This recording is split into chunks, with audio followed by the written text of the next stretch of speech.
Doctor ಹೇಳಿದ್ರು no it is a normal lump ಅಂತ. Then ultra scan ಗೆಲ್ಲ ಕಳ್ಸಿದ್ರು. Then still it came a normal lump ಅಂತಾನೆ. Then after month ಆದ್ಮೇಲೆ reduce ಆಗ್ಲಿಲ್ಲ ಅದು ಸೈಜ್. ಸೊ ರಿದ್ವಿಕ್ಷಾ, ಈ ಜರ್ನಿ ಹೇಗ್ ಸ್ಟಾರ್ಟ್ ಆಯ್ತು, ಹೇಗ್ ಬಂತು, ಅದ್ರ ಬಗ್ಗೆ ಎಕ್ಸ್ಪ್ಲೇನ್ ಮಾಡಿ. ನಾನ್ ಎಲ್ಲೇ ಹೋದ್ರು ಏನಾಗುತ್ತೆ ಅಂದ್ರೆ ಈ ಟಾಪಿಕ್ ಬಗ್ಗೆ ಮಾತಾಡಕ್ ಸ್ಟಾರ್ಟ್ ಮಾಡ್ತೀನಲ್ಲ, ಎಲ್ಲ ಹೋಲ್ ಹಾಲ್ ಎಲ್ಲ ಏನಾಗುತ್ತೆ ಅಂದ್ರೆ ಏನೋ ಫನ್ ಆಕ್ಟಿವಿಟೀಸ್ ನಡೀತಾ ಇರುತ್ತೆ. ನಾನ್ ಬಂದ ತಕ್ಷಣ ಹೋಲ್ ಇದೇ ಫುಲ್ ಸೈಲೆಂಟ್ ಆಗಿ ಹೋಗ್ಬಿಡುತ್ತೆ. ಬಿಕಾಸ್ ದ ಟಾಪಿಕ್ ಇಸ್ ಆತರ ಇರೋದಿಲ್ಲ. ಸೊ ಅದಕ್ಕೋಸ್ಕರ ನಂದೇನು ಅಂದ್ರೆ wherever I go I spread the positivity. That is what ಎಲ್ಲರೂ ಅದನ್ನೇ ಹೇಳೋದು. ಬಿಕಾಸ್ ಎಷ್ಟೇ whatever my journey was, ಯಾವಾಗ್ಲೂ the whole journey I was smiling. ಅದನ್ನ ಎಲ್ಲರೂ ಕೇಳ್ತಾರೆ. ನನ್ಗೇನು ಅಂದ್ರೆ ಪಾಸಿಟಿವಿಟಿ ನಾವು ಹೇಗೆ ಸ್ಪ್ರೆಡ್ ಮಾಡ್ಬೋದು, ನಾವು ಹೇಗೆ ನಮ್ ಲೈಫ್ ನ ತಗೊಂಡ್ ಹೋಗ್ತೀವಿ ಅನ್ನೋದ್ರ ಮೇಲೆ depends. From that we can spread the positivity. ಇನ್ನೊಂದು ಹೇಗೆ ಅಂದ್ರೆ ಬೈ ಅವರ್ ವರ್ಡ್ಸ್. ಇನ್ನೊಂದು ದ ಮೇಜರ್ ಥಿಂಗ್ ನಾನ್ ಬಿಲೀವ್ ಮಾಡೋದು ವಿತ್ ಅವರ್ ಸ್ಮೈಲ್. ನಕ್ಕೊಂಡಿದ್ರೆ 50% ಸಾಲ್ವ್ ಆಗ್ಬಿಡುತ್ತೆ ನಮ್ಗೆ. ಸೊ ಈ podcast will not make it very boring. So ಏನೇ ಇದ್ರು ಐಲ್ ಬಿ ನನ್ಗೆ ಬಂದಿರೋದೇ let's put more positivity in people's life ಅಂತ. ಸೊ ನನ್ ಜರ್ನಿ ಸ್ಟಾರ್ಟ್ ಆಗಿದ್ದು ಹೇಗೆ ಅಂದ್ರೆ, ಇಟ್ ವಾಸ್ ವೆರಿ ತುಂಬಾ ಬಿಸಿ ಲೈಫ್ ಇತ್ತು ನಂದು. ಯಾವಾಗ 2022 ನಲ್ಲಿ.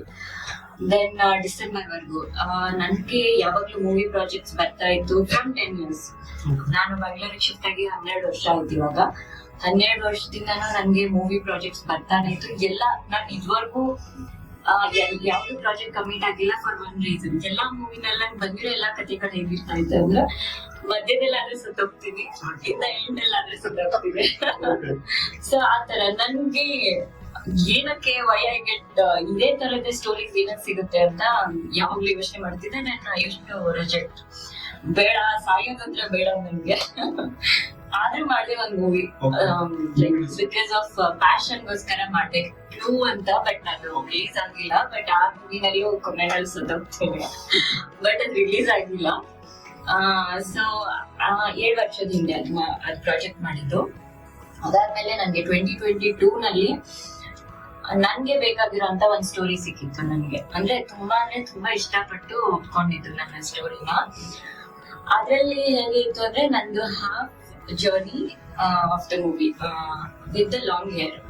ದೆನ್ ದ ನೆಕ್ಸ್ಟ್ ಹಾಫ್, ಅದು ಮೂವಿ ನೇಮ್ ಲೆಟ್ಸ್ ಬ್ರೇಕಪ್ ಅಂತ. ಇಷ್ಟು ಪಾಸಿಟಿವ್ ಆಗಿರೋ ನಿಮ್ಗೆ ಯಾಕೆಲ್ಲ ನೆಗೆಟಿವ್ ಅಂದ್ರೆ ನೆಗೆಟಿವ್ ನೆಗೆಟಿವ್ ಎಂಡಿಂಗ್ ಇರೋಂತಹ ಮೂವೀಸ್ ಬರ್ತಿತ್ತು? ನನಗೆ ಗೊತ್ತಿಲ್ಲ. Because I can feel the positivity. ನೀವು ಕುತ್ಕೊಂಡು ನೀವು ಮಾತಾಡ್ತಿದ್ರೆ, ನೀವು ಬಂದಾಗ ಅಷ್ಟೇ ನಮ್ ಫ್ರೆಂಡ್ಸ್ ಯಾರಿದ್ರು ಎಲ್ರಿಗೂ positivity I am sure feel ಆಯ್ತು. So I don't know, I hope you get better movies. ಈಗ ಒಳ್ಳೆ ಮೂವಿ, ಒಳ್ಳೆ ರೋಲ್ ಬರಲಿ ಅಂತ ಕೇಳ್ಕೊಳ್ತೀನಿ. ಸೊ ಆ ಮೂವಿನಲ್ಲಿ ಹೇಗಿತ್ತು ಅಂದ್ರೆ, first long hair character, then I go with short hair. ಅದನ್ನ ಅದಕ್ಕೆ ತುಂಬಾ ಅಂದ್ರೆ they were searching from 6 months to 1 year ಹುಡುಕ್ತಾ ಇದ್ರು. ಎಲ್ಲರೂ ದ ಫೇಮಸ್ ಆಕ್ಟ್ರೆಸ್ ಎಲ್ಲ ಏನು ಅಂದ್ರೆ, ಇಲ್ಲ ನನ್ಗೆ ಬೇರೆ ಬೇರೆ ಪ್ರಾಜೆಕ್ಟ್ಸ್ ಇದೆ, ನನ್ಗೆ ವಿಗ್ ಹಾಕೊಂಡ್ ಮಾಡ್ತೀನಿ, ಬಟ್ ನನ್ಗೆ ಕಟ್ ಮಾಡಕ್ ಆಗಲ್ಲ ಹೇರ್ ಅಂತ. ಬಟ್ ನಾನು when I heard the story ಅಲ್ಲ, ಇಲ್ಲ ನನ್ಗೆ ಖುಷಿಯಿಂದ ಒಪ್ಕೊಂಡ್ಬಿಟ್ಟೆ. ನನ್ಗೆ ಫಾರ್ ಮೈ ಕ್ಯಾರೆಕ್ಟರ್ ಅಂದ್ರೆ ಏನೋ ಒಂದ್ ಕೆಲಸ ಮಾಡ್ತೀನಿ ಅಂದ್ರೆ I don't care about all this things. Haircut, if ಆ ಕ್ಯಾರೆಕ್ಟರ್ಗೆ it is required, then I will definitely do it. ನನ್ನ ಮನಸ್ಸಿಂದ ಮಾಡ್ತೀನಿ, ಖುಷಿಯಿಂದ ಮಾಡ್ತೀನಿ. ಸೊ ಇವನ್ ಆ ಹೋಲ್ ಟೀಮ್ ಅವರು they were very happy with me that ಇಷ್ಟೊಂದು ಪಾಸಿಟಿವ್ ಆಗಿ ಇದನ್ನ ಅಕ್ಸೆಪ್ಟ್ ಮಾಡ್ಕೊಂಡು ಖುಷಿಯಿಂದ ಮಾಡ್ತೀನಿ ಅಂದಿದ್ದೀರಲ್ಲ. ಸೊ ಎವ್ರಿಥಿಂಗ್ ನಂದು ಥಾಟ್ ಏನಿತ್ತು ಅಂದ್ರೆ, I cut my hair. After cutting I donate my hair to the cancer patient ಅಂತ ಆ ಥಾಟ್ ಅಲ್ಲಿ ಇದೆ ನಾನು. ದೆನ್ ಅದಕ್ಕೋಸ್ಕರ ನಾನು ಎವ್ರಿ ಡೇ 3 hours ವರ್ಕ್ಔಟ್ ಮಾಡ್ತಾ ಇದ್ದೆ. ದೆನ್ ನಂದು ವೆರಿ ಹೆಲ್ದಿ ಲೈಫ್ ಸ್ಟೈಲ್. ಮುಂಚೆ ನಾನು ಅಷ್ಟೇನೆ very health conscious, healthy food ತಿನ್ಬೇಕು, ಎಕ್ಸರ್ಸೈಸ್ ಮಾಡ್ಬೇಕು ಆ ತರ. ಅಂಡ್ ಬಿಕಾಸ್ ಆಫ್ ಮೂವಿಗೋಸ್ಕರ ನಾನು ತುಂಬಾ ವರ್ಕ್ಔಟ್ ಮಾಡ್ತೇನೆ. ವರ್ಕ್ಔಟ್ ಟೈಮ್ ಅಲ್ಲೇ ನಮ್ಗೆ ಏನಾಯ್ತು ಅಂದ್ರೆ, ಸ್ವಲ್ಪ ಐ ಹ್ಯಾಡ್ ಚೆಸ್ಟ್ ಪೇನ್ ಬರ್ತಾ ಇತ್ತು. ದೆನ್ 1 week ಬಿಫೋರ್ ನಾನು ಇದಕ್ಕೆ ಹೋಗಿದ್ದೆ, ಹಾಸ್ಪಿಟಲ್ಗೆ ಹೋಗಿದ್ದೆ. ಐ ಹ್ಯಾವ್ ಚೆಸ್ಟ್ ಪೇನ್ ಅಂತ. ದೆನ್ ಅವಾಗ ಏನಾಯ್ತು, ನಾರ್ಮಲ್ ಎಲ್ಲ ಇಲ್ಲ, ಮೇ ಬಿ ಮಸಲ್ ಪೇನ್ ಇರ್ಬೋದು ಅಂತ ವಾಪಸ್ ಕಳ್ಸಿದ್ರು ನನಗೆ. Then I went second time. ನನಗೆ ಒಂದು lump I felt while working out.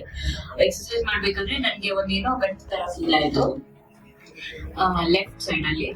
So ನನ್ಗೆ ಏನಕ್ಕೆ ಸಡನ್ ಆಗಿ ಈ ಬೇರೆ ನನ್ ಜಾಗದಲ್ಲಿ ಬೇರೆ ಯಾರಾದ್ರೂ ಇದ್ರೆ ಮೇ ಬಿ ನೆಗ್ಲೆಕ್ಟ್ ಮಾಡಿರ್ತಿದ್ರು ಏನೋ, ಬಿಕಾಸ್ ಇವಾಗ ಎಷ್ಟು ಜನರಿಗೆ ಅವೇರ್ನೆಸ್ ಇಲ್ಲ ವಾಟ್ ಇಟ್ ಈಸ್ ಅಂತ. ನನ್ಗೆ ನಮ್ದು ದೊಡ್ಡಮ್ಮ she passed away through breast cancer when I was 1 year. ನಾವಿನ್ನೂ 1 year ಇದ್ವಿ, ನಾನು ನನ್ನ ತಮ್ಮ ವಿ ಆರ್ ಟ್ವಿನ್ಸ್. ಸೊ ನಾವು 1 year ಇದ್ದಾಗ 29 years ಆಯ್ತು ಅವರು ತೀರೋಗಿ. ಸೊ ಅವ್ರಿಗೆ ಏನೇನೆಲ್ಲ ಆಗಿತ್ತು ನಮ್ಮಮ್ಮ ಯಾವಾಗ್ಲೂ ಸ್ಟೋರೀಸ್ ಹೇಳ್ತಾ ಇದ್ರು. ಐ ಥಿಂಕ್ ಅವರಿಂದ ನನ್ಗೆ ಅವೇರ್ನೆಸ್ ಸಿಕ್ತು ಅಂತ ಅನ್ಕೊಳ್ತೀನಿ ನಾನು. ಅದಕ್ಕೋಸ್ಕರ ನಾನು ಇಮಿಡಿಯೇಟ್ ಆಗಿ ಆ 1 week ಹಿಂದೆ ಮಸಲ್ ಪೇನ್ ಅಂತ ಹೋಗಿದ್ದೆ. ದಟ್ ಟೈಮ್ ಯಾವ್ದೇ ಲಂಪ್ ಇರ್ಲಿಲ್ಲ, I know. And just in a week it was almost the lemon size. So just in a week even doctor ಕೂಡ ಸರ್ಪ್ರೈಸ್ ಇದ್ರು, no it is not possible in a week ಅಂತ. But I know doctor ಹೇಳಿದ್ರು no it is a normal lump ಅಂತ. Then ultra scan ಎಲ್ಲ ಕಳ್ಸಿದ್ರು. Then still it came a normal lump ಅಂತಾನೆ. Then after a month ಆದ್ಮೇಲೆ reduce ಆಗ್ಲಿಲ್ಲ ಅದು size. Doctor gave me medicine, ಇದರಿಂದ ಕಡಿಮೆ ಆಗುತ್ತೆ ಅಂತ ಮೆಡಿಸಿನ್ ಕೊಟ್ಬಿಟ್ಟು ಕಳ್ಸಿದ್ರು. ಬಟ್ ನನ್ಗೆ ಅವ್ರು ಯಾವ್ದೇ ರೀತಿ ಬಯೋಪ್ಸಿ ಆಗ್ಲಿ ನೀಡಲ್ ಟೆಸ್ಟ್ ಆಗ್ಲಿ ಏನು ಮಾಡಿಸ್ಲಿಲ್ಲ. ಲೈಕ್ ವಾಟ್ ಲಂಪ್ ಅಂತ ತಿಳ್ಕೊಳ್ಬೇಕಿತ್ತು. ನನ್ಗೆ ಅದ್ರ ಬಗ್ಗೆ ಅವೇರ್ನೆಸ್ ಇರ್ಲಿಲ್ಲ, ಯಾವ ಚೆಕಪ್ ಮಾಡಿಸ್ಕೊಳ್ಬೇಕು ಅಂತಾನು ಗೊತ್ತಿರ್ಲಿಲ್ಲ. ಫಸ್ಟ್ ಥಿಂಗು ನನ್ ತಲೆಯಲ್ಲಿ ಕ್ಯಾನ್ಸರ್ ಅಂತ ಏನ್ ಹೋಗಿಲ್ಲ. It was not that. ಇಲ್ಲ 1% ಇತ್ತು. ಬಟ್ ನಾನು ಓದಿದ್ದು ಪ್ರಕಾರ ತುಂಬಾ ಕಡೆ ನನ್ಗೆ ಬುಕ್ಸ್ ಓದೋ ಹ್ಯಾಬಿಟ್ ಇರೋದ್ರಿಂದ ಎಲ್ಲಾ lumps it's not cancerous lump ಅಂತ, ಇಟ್ಸ್ ನಾಟ್ ಅಂತ. ಬಟ್ ಸ್ಟಿಲ್ ಯಾವ್ದಕ್ಕೂ ಹೋಗ್ಬಿಟ್ಟು ಚೆಕ್ಅಪ್ ಮಾಡ್ಕೊಂಡು ನನ್ ತಲೆಯಲ್ಲಿ ಏನಿತ್ತು only career movie, I should just finish this part ಮತ್ತೆ I should continue my thing ಅಂತ. ಇದ್ರಿಂದ ಇದು ಏನೋ ಆಪರೇಷನ್ ಅದು ಇದರಿಂದ ನನ್ಗೆ ಬ್ರೇಕ್ ಸಿಗ್ಬಾರ್ದು ಅಂತ ಅದೊಂದೇ ಯೋಚನೆ ಮಾಡ್ತಿದ್ದೆ. ದೆನ್ ಅದು ಮತ್ತೆ ಪೋಸ್ಟ್ಪೋನ್ ಆಯ್ತು. 1 month ಆಯ್ತು, ಟ್ಯಾಬ್ಲೆಟ್ ಇನ್ನ ಕಡಿಮೆ ಆಗ್ಲಿಲ್ಲ. ದೆನ್ ಅಗೇನ್ ನಾನು ಜಿಮ್ ಅಲ್ಲಿ ಇದ್ದಾಗ ನನಗೆ ಹೆವಿ ಪೇನ್ ಬಂದಾಗ ನಾನು ಮೆಸೇಜ್ ಮಾಡ್ತಾನೆ ಇದ್ದೆ ಡಾಕ್ಟರ್ಗೆ, ಇಲ್ಲ ಇದು ರೆಡ್ಯೂಸ್ ಆಗ್ತಿಲ್ಲ. ದೆನ್ ಯಾವಾಗ ತುಂಬಾ ಮೆಸೇಜ್ ಮಾಡಕ್ ಸ್ಟಾರ್ಟ್ ಮಾಡಿದ್ರೆ ಡಾಕ್ಟರ್ ಹೇಳಿದ್ರು ಫೈನ್ ಯು ಕಮ್ ಅಂತ. ಮತ್ತೆ ಹೋಗಿ ಚೆಕ್ಅಪ್ ಮಾಡಿದೆ, it was size was increased. ಅದಾದ್ಮೇಲೆ ಆಪರೇಷನ್ ಅಂತ ಹೇಳಿದ್ರು. ಆಪರೇಷನ್ ಮಾಡೋಕ್ಕಿಂತ ಮುಂಚೆನೂ ನನ್ಗೆ ಅದು ಬಯೋಪ್ಸಿ ಮಾಡಿಸ್ಬೇಕು, ಇನ್ನೊಂದ್ ಸೆಕೆಂಡ್ ಒಪಿನಿಯನ್ ಅಂತ ತಗೊಳ್ಳಿಲ್ಲ ನಾನು. ಆಮೇಲೆ ದೆನ್ ಆಪರೇಷನ್ ಆಯ್ತು. Jan 3rd ಆಪರೇಷನ್ ಆಗಿದ್ದು. ಆಪರೇಷನ್ ಆಗೋದು ನಿಮ್ಗೆ ಕ್ಯಾನ್ಸರ್ ಅಂತ ಗೊತ್ತಿಲ್ಲ.